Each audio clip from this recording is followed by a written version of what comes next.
দাকবি শিক্ষাবৃত্তি বিতরণ, মেধার মূল্যায়নে সরকারের প্রতিশ্রুতি। এমপি আমির এজাজ খান। বিস্তারিত জানাচ্ছিলেন মোহাম্মদ শামীম হোসেন, স্টাফ রিপোর্টার, খুলনা। অভিযান নিউজ টিভির সাথে আছি আমি সাদেরভিন ভাবনা।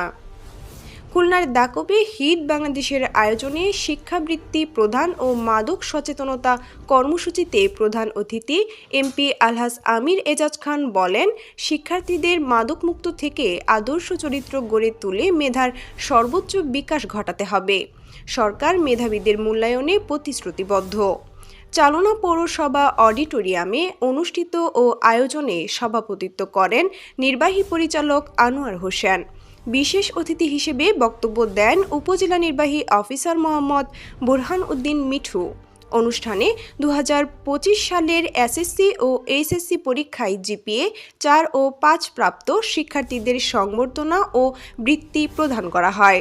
অনুষ্ঠানে বিভিন্ন অতিথির বক্তব্য, মাদক বিরোধী পটের গান পরিবেশনা এবং বর্ণাঢ্য র্যালির আয়োজন করা হয়।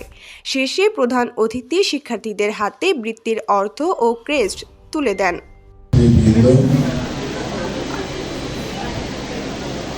উপস্থিত হয়েছেন আমাদের মাঠে বিশেষ অতিথি হিসাবে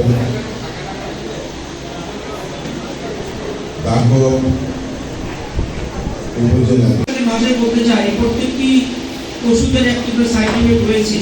তেমনি সফলতার একটা সাইড ইফেক্ট হচ্ছে নিন্দা। লালনের ভাষায় বলতে হয়, প্রেমের স্বাদ কি আছে বলো, যদি নিন্দা না বিধিল গায়ে। দীর্ঘ 42 বছর শিক্ষকতা করেছেন বর্ধমান হাই স্কুলে। আমি নিজেও একটা শিক্ষাবৃত্তি পরিচালনা করি।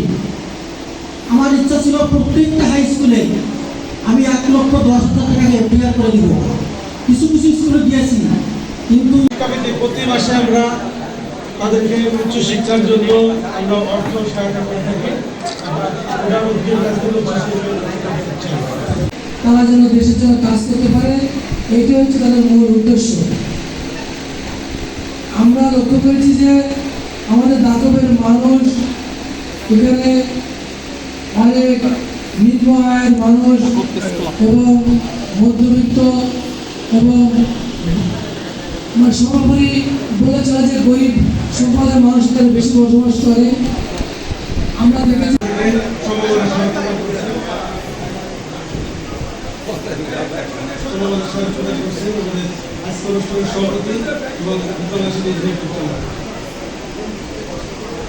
প্রধান অতিথি এবং গণমানুষের প্রিয় নেতা, আপনার আমার প্রত্যক্ষ ভোটে নির্বাচিত সংসদ সদস্য, বিএনপি খুলনা জেলা শাখার সাবেক সাংগঠনিক সম্পাদক, সাবেক সাধারণ সম্পাদক, সাবেক আহ্বায়ক, আমাদের প্রিয় নেতা জননেতা জনাব আলহাজ আমির এজাজ খান,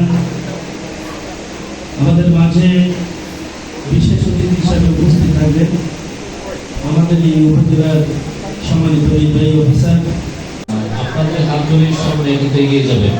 আপনারা যারা বিভিন্ন কলেজ বা বিভিন্ন বিশ্ববিদ্যালয় সহ মেডিকেল বা বুয়েটে যারা আছেন, পড়াশোনা করছেন, আপনাদের প্রতি কৃতজ্ঞতা জানাচ্ছি। এখানে অনেক বড়, অনেক সম্মানিত অভিভাবকগণ রয়েছে।